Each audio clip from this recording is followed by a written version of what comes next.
Welcome to the Daily Faceoff Show, your everyday source for the latest news with top-notch insight and analysis. Live every weekday at noon Eastern.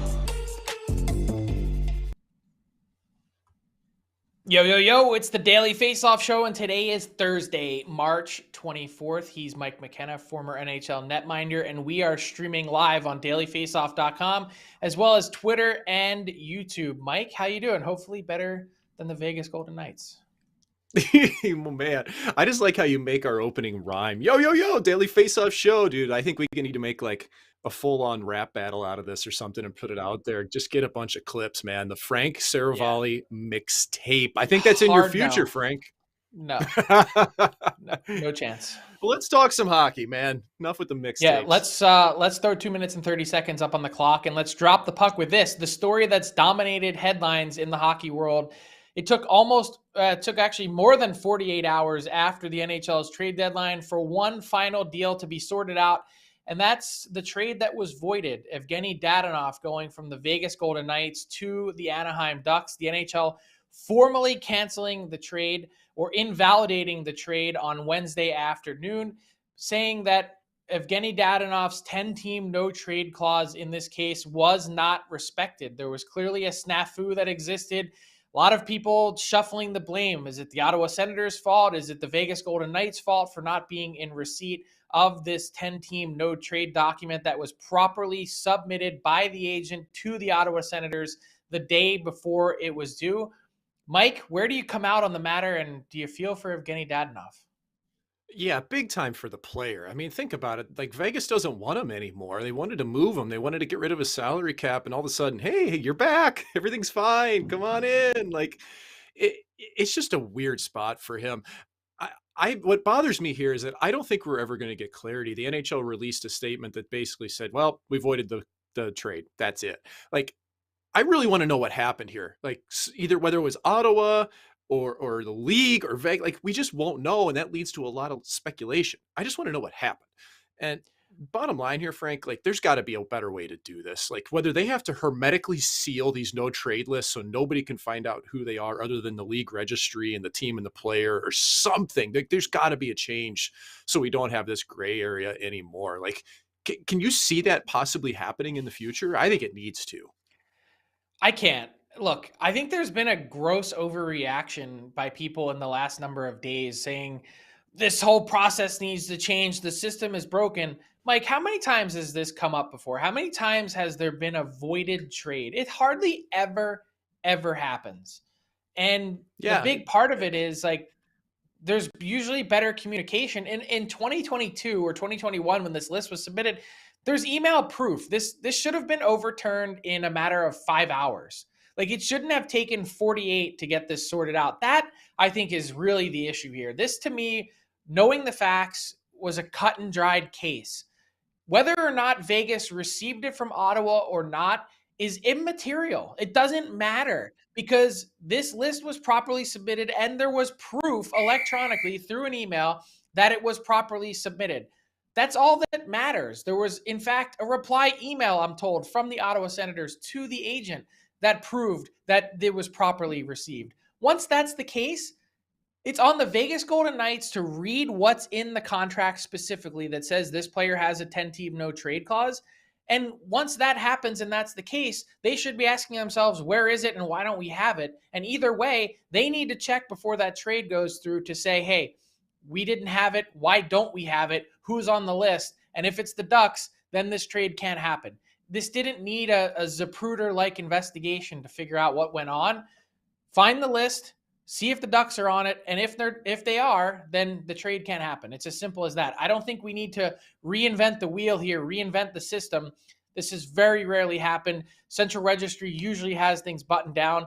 And I think if you start putting these lists on file, you're going to be bothering agents and players and, frankly, other teams. No one needs to see that so-and-so has all 7 Canadian teams on his no-trade list. That player doesn't need to be made to be out to be a villain.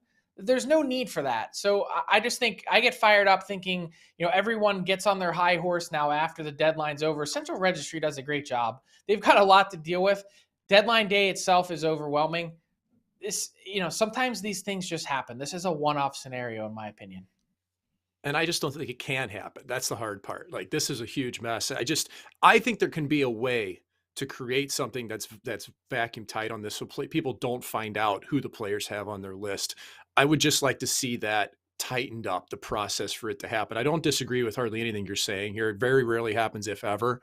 But man, this was a big time mess. And the player, and even the Ducks, man, the Ducks end up in bad shape on this through none of their own doing as well. So it's tough to fight incompetency or carelessness at times, but we just see that it happens. And I'd like there to be safeguards to prevent that. Yeah, I get that. You know, it's the team that's really in a big tough spot now is the Vegas Golden Knights. How do they clear enough cap space to be able to activate either Alec Martinez and or Mark Stone when it comes to it? There's a lot to unpack here. Wouldn't be surprised to see Dadonov traded in the somewhat near future. Who knows? We'll keep an eye on that. Let's move to another deadline deal that happened. You see Mark Giordano making his Toronto Maple Leafs debut. Maybe not exactly in the sweater that he would have imagined it as a kid. Wasn't blue or white, but the Toronto Maple Leafs wearing their black next-gen uniforms. I actually happen to like them. A lot of people were saying up in arms, you know, the Toronto Maple Leafs, they don't wear black. You're our sartorial expert, Mike. Give me your take on the Toronto Maple Leafs, not just their uniform, but how Giordano fit into their lineup for his first game with his hometown team. Well, we're all talking about the jerseys. And man, this is a clean look. This isn't a crazy looking jersey. Let's have some fun here. If it moves some merch, great. If people get excited about it, if it draws Justin Bieber in, every impression we get is good in hockey. It's not their main jersey. It's something they may wear occasionally, man. It had Will Arnett going crazy on the TNT broadcast. Wayne Gretzky had a Leafs jersey with his name on it. Regardless, Giordano is an upgrade for this team on D. He looked really good with Liljegren last night, and he played a lot of minutes. You know, he's 18 minutes and 13 5-on-5. And you look at the decor of Toronto now and factor in expecting Jake Muzzin to eventually be in this mix. It's a lot different look than it was previously when you had Dermott in the lineup and you know, other players that weren't quite ready to do this. And even Liljegren, where's he going to slide in? They were much better. They were good 5-on-5. They were playing the Devils last night, so it's a small sample size. But if you need better goaltending, you have to have better defense. It's a symbiotic relationship. Any goalie will tell you that. If you get help in front, it makes your job easier. I thought Giordano was good in front. I thought he was great getting the puck out of the zone as well. And that's a big thing for Toronto, is just possession time. So I think Giordano was a great move for the Leafs. And Frank, he wants to be there, man. Like, to me, that matters a ton. He's got pride in that jersey that he's wearing. Yeah, it was also a bit of a redemption night. You see Peter Mrazek making 20 saves. Feels like the first game in forever that he didn't give up at least 3. Yaroslav Halak had a big night for the Vancouver Canucks as well, but wanted to go back to the Leafs D pairs for a second, because I think when you start to get excited is thinking about what it might look like if and when Jake Muzzin comes back. If you like Ilya Lyubushkin with Morgan Riley, which it seems like Sheldon Keefe does, you have the ability to have your second pair be Giordano and Brody, reuniting those two from his Norris Trophy season in Calgary. Throw Brody on the right side, and then you can take Jake Muzzin and put him on your third pair, probably with Liljegren, and leave Justin Hall as your potential 7th or healthy scratch. That puts your team in a spot moving forward where obviously Muzzin and Hall struggled a bit, that you're taking some minutes off of Muzzin's plate. You're asking him to do less as he tries to find his game again after what's been a really shaky season with both the concussions and the hesitancy that was in his play, frankly, between the concussions, that I hope didn't lead to this second concussion that happened there. So that's the excitement with the Toronto Maple Leafs. And if they could just get their goaltending with some better defensive play to average itself out a little bit and rebound, the Leafs can be a really interesting playoff opponent. The problem is, Mike, as you know, everyone else in the Atlantic loaded up. Yes, they did. And I like everything that you've said, especially that, to me, that Giordano could play 1 through 6. You can pair him with whoever you need. Like, that's a player that's so versatile in what he does, and he can play power play. He can chip in there as well. It was a great pickup for that club. And you know, again, it's going to come down to goaltending. You really hope Jack Campbell can find his stride. But I did like Mrazek last night. He looked more in control. It seems to be a focus for him. Yep, and from one debut on Wednesday night to another on Thursday night, the biggest name that moved at the NHL's trade deadline, Claude Giroux, going to the Florida Panthers. He will make his Panthers debut on Thursday night at the Bell Center in Montreal. Still seems a little bit odd to see Claude Giroux wearing that Florida Panthers uniform, but he's worked his way into the lineup. I think it was a little bit of a surprise for the Panthers. I don't know that they were necessarily expecting him this soon, but what a lineup this is for the Panthers. It's important to keep in mind that when you take a look at this, this doesn't include guys like Anton Lundell who are out. This is an incredibly deep and strong lineup that Florida has that, we talked about the Atlantic gearing up. They're right there in that conversation among the top teams in the conference, not just the division. Oh, they're so strong top to bottom. And, even with Ekblad out and injured right now, you look at how things can change and how the team can mold and adapt and get around that. And no bigger, example than the power play. Like, they're considering rolling out 5 forwards on their power play. Why? Because Aaron Ekblad, big right-handed shot at the point while he's out. Who can you fit into that role, Frank? Oh, I know. Oh, a guy named Claude Giroux. He happens to be right-handed. He can shoot the puck. He can distribute it. He's done this type of role previously. I can tell you from a goalie's perspective, it does make you a little bit nervous to look and see 5 forwards that are playing on the power play in front of you. You don't have that same safety valve. But, from Florida's perspective, were they going to move Montour into that position? He's a big piece of their secondary unit. Uyghur, he's played power play before in the minors, not a lot in the NHL. Like, to me, it just makes a lot of sense to put Giroux in this spot, and we'll see how it goes. But dude, it's an abundance of richness in Florida right now with that lineup. The depth that they have up front is scary, man. And you look at a guy like Verhaeghe, he can play anywhere. Like, that's the biggest strength to me of Florida, is they have a lot of versatile forwards that are all skilled, that can all skate, and they can all play fast. When's the last team? I don't know the answer to this, that used 5 forwards regularly on the power play.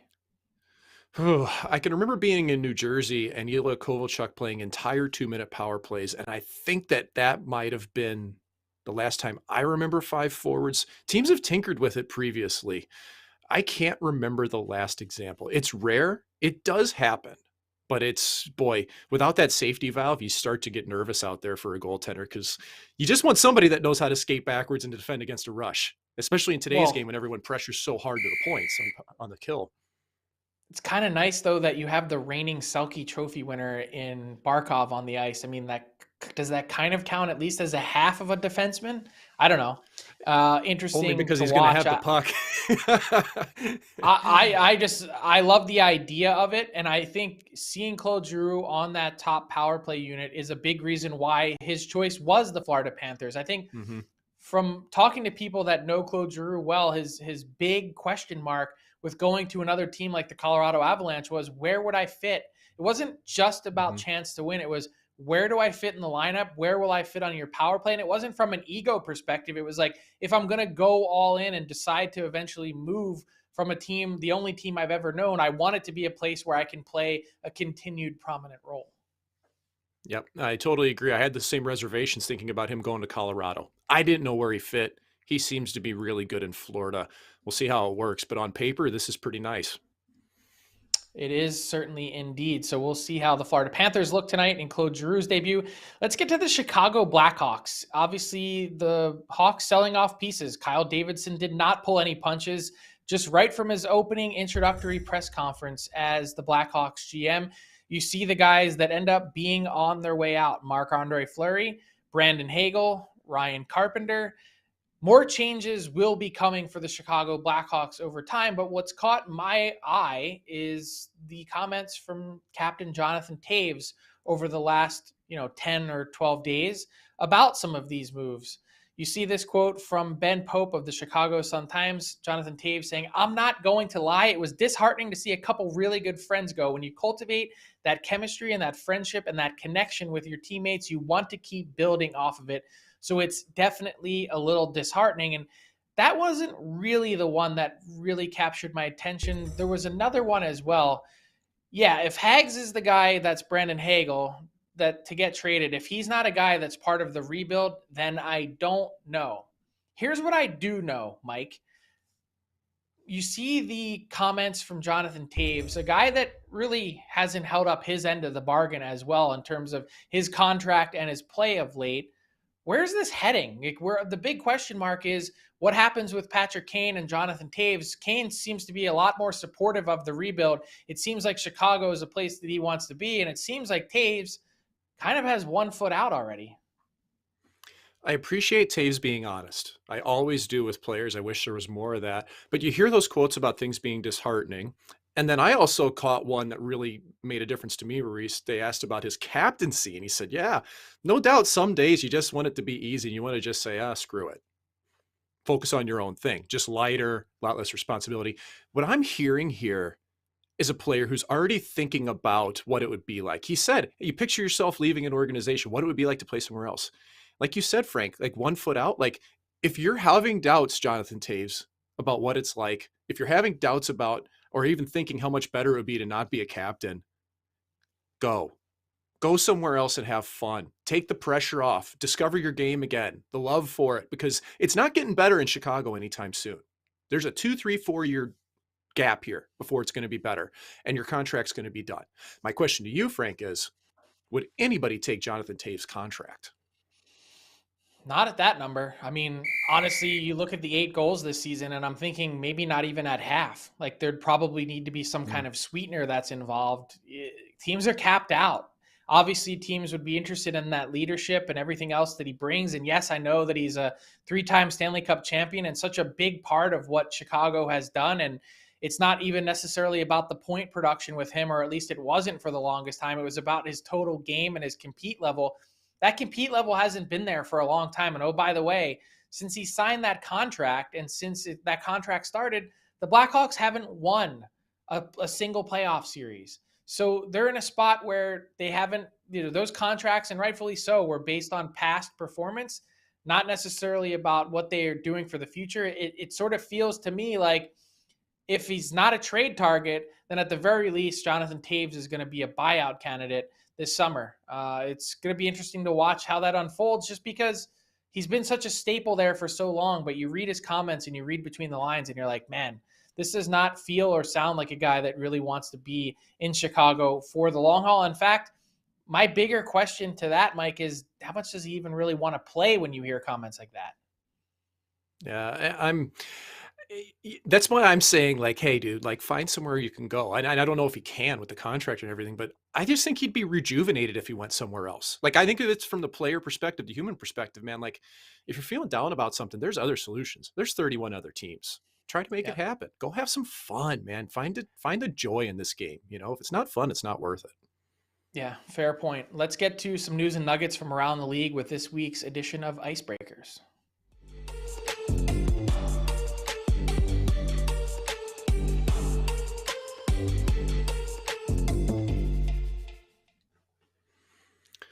Frank, the general managers meetings are going on in Florida shortly. I know you've got your Tommy Bahama shirts perfectly pressed in the bag, ready to go. A couple of fedoras for the trip. I'm sure you've got those ready for the flight, right? Maybe not. Anyway, what's the hot topic going into the what's the hot topic going into the general managers meetings this week in Florida? Yeah, I'm really curious to see what ends up ultimately being on the agenda, but I can tell you one item that was submitted. And Mike, that's the idea of instituting a salary cap, or at least keeping track of salaries when it comes to the Stanley Cup playoffs. And the idea behind this is to eliminate the loophole that's been existed with, you've seen the Tampa Bay Lightning take advantage of it by having Nikita Kucherov on LTIR all season, then bringing him back for game 1 of the playoffs when there is no salary cap. You're seeing it now. That's what the Vegas Golden Knights plan to do with Mark Stone if they actually make the playoffs. So I think a number of managers and frankly fans and other players, you heard Dougie Hamilton comment on it before, they're upset with the idea of icing a lineup in the playoffs that's vastly over the salary cap. I know that that's not the spirit of the CBA and what it was intended to provide. There is no salaries being exchanged in the playoffs, so players aren't getting paid. So that's another reason why the cap hasn't existed in the playoffs. But the point of this idea or proposal that has been sent to the NHL by a general manager is the idea that whatever lineup you ice in the playoffs, the 20 guys that are on the ice that night must fit under the $81.5 million cap. This is something that would take a lot of wrangling. It's something that there may not be full agreement on. I don't think anyone blames Tampa or wants to blame Vegas. They're simply dealing with the situation as it is. And it's your job as a general manager to find every advantage that you can. But when you have a lineup that's on the ice that's $98 million going against yours that's 81, well, inherently that team is going to have a significant boost and a chance to win. So the idea is 20 guys on the ice must fit under the 81.5. It's as simple as that. And those players would also count as whatever they were on the cap previously, meaning so if you had a guy that was a retained salary transaction and you had that other team retain half, well, they only still count as half. So it also doesn't include your scratches, your 3 extra guys, or your black aces, just the guys that are in your lineup. I think it's a nice compromise and a way to move forward and have a more level playing surface. The other part of it, Mike, is when you look at the CBA, this is a material change that would need to be made. I don't know what the league's appetite is for this, and certainly I don't know what the players' appetite for this would be. It's something that at the very least, the NHLPA would want to get something back for if they were to bargain this out. But the fact that it's been submitted to the league by a general manager tells you that there's other managers that are out there that are pretty upset about the way that this is all unfolded. For sure. And listen, if you're Julian Breezeball, if you're Kelly McCrimmon, if you're any other general manager in the league, you're not doing your job if you don't exploit loopholes. That's what it's all about, dude. I grew up in racing. If you didn't basically go right up to the edge of cheating, you were losing in racing. It's no different in a salary cap system. You got to find everything. But really, from the player's perspective, the PA is going to look at this and go, man, how will this affect our contracts? Like, will there be less money handed out across the board just because effectively you're going to rein within what the salary cap is? I wonder about that. But I do think that the players across the board would like to have an even playing field in playoffs. It's just when they start to look at the financials, and I don't have those in front of me, I'm not sure whether it would affect it or not, but if they look at the financials and think somehow this will suppress wages going forward, the PA is going to fight back really hard on it. And that's what it always comes down to, is money. It doesn't come down to the level playing field. It comes down to money. So I'm really curious to see what side of this the players end up when those things become presented to them. Because again, without having insider knowledge of what that may look like projection wise, I would think, man, if this is hurting my bottom line as a player, I don't want to touch this.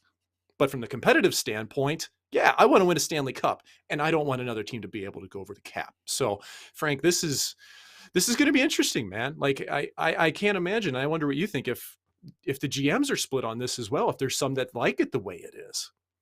I'm sure there are some that I guess it all depends on what your situation is. If you're a player on a team that's used this to your advantage, I'm sure you're like, hey, let's keep it around. I'm sure if you're a player that's lost to a team, you saw Dougie Hamilton come out last year and say, we just lost to a team that has $98 million cap. Like, it becomes difficult. I think there's a way to do it in that it won't affect wages and won't affect the total pie or total pool of player salary. It's, and in fact, you could also make the math argument work that each dollar that's spent outside of the 50-50 split, you're in a spot where those players that are earning more money are in effect taking away from others, through that 50-50 split being equal. So there's a lot of layers to it. It's a complicated argument, but I think there's a way to do it in that you have a level playing field, which I think is really what everyone's after.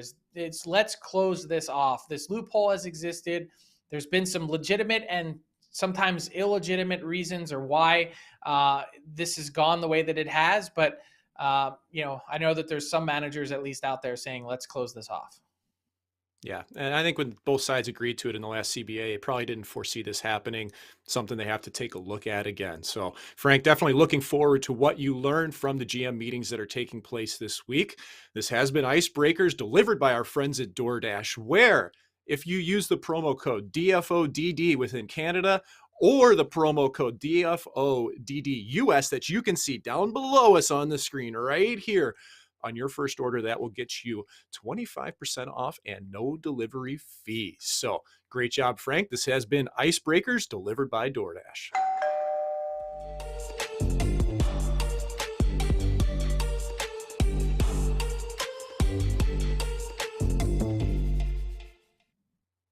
All right, Mike, it's time for our daily face-off inbox question of the day. Hit us up on Twitter, #AskDFO. We'd be happy to take your question.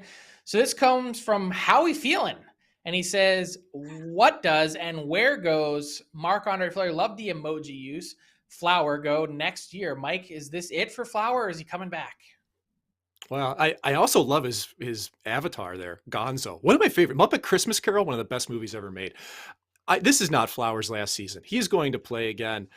In my heart, like, dude, I just hope he goes back to Pittsburgh. I know this is probably a pipe dream for everybody. Tristan Jarry's been phenomenal, but boy, wouldn't it be cool for Marc-Andre Fleury to come full circle. He thought his career was going to end in Vegas. He was guaranteed by the owner it would end in Vegas. It is not. So let's bring him back to his rightful place, where he started, where he won his Stanley Cups. I'm hoping here, Frank. Do you have another feeling? What do you think? I don't know. I just get the vibe from the Pittsburgh thing is been there, done that. Like, it was kind of unceremoniously the way that ended as well. Obviously, they treated him well on the way out, but he was kind of run over a little bit by Matt Murray as well. He played really well in that second Stanley Cup run. To go back to Murray the way that they did with such a short leash, I don't know. I feel like that would have left a pretty sour taste for me, especially if the same coach is there still coaching the team all these years later.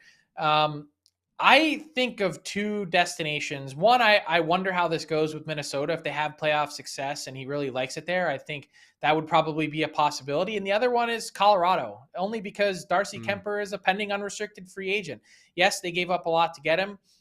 They're going to have a salary cap crunch moving forward. Is Kemper going to want to play on a hometown discount next season? I would say probably not. This is his chance to cash in on the free agent market. So that's going to be interesting. They've got all these contracts up. Can they keep Nazem Kadri? All these things going on. Maybe that's where Marc-Andre Fleury slides in after, earning a lot of money in his career to say, hey, the money isn't really as important to me. Let's go try and win a Stanley Cup. I'll play for $3 million instead of $7 million. I'm just throwing a random number out there. I don't know. I think that's a team to keep an eye on. Yeah, and I think Flowers definitely going to choose somewhere where he thinks he can win or at least have fun, and it's a good fit for his family. That's the most important thing. So you can convince him of those. The salary cap hit is going to take care of itself, I think, here, Frank. It's all about fit when it comes to Flower. Yeah, no question. Let's get to our daily face-off daily bet segment. Tyler Yaremchuk, how'd you do last night, bud?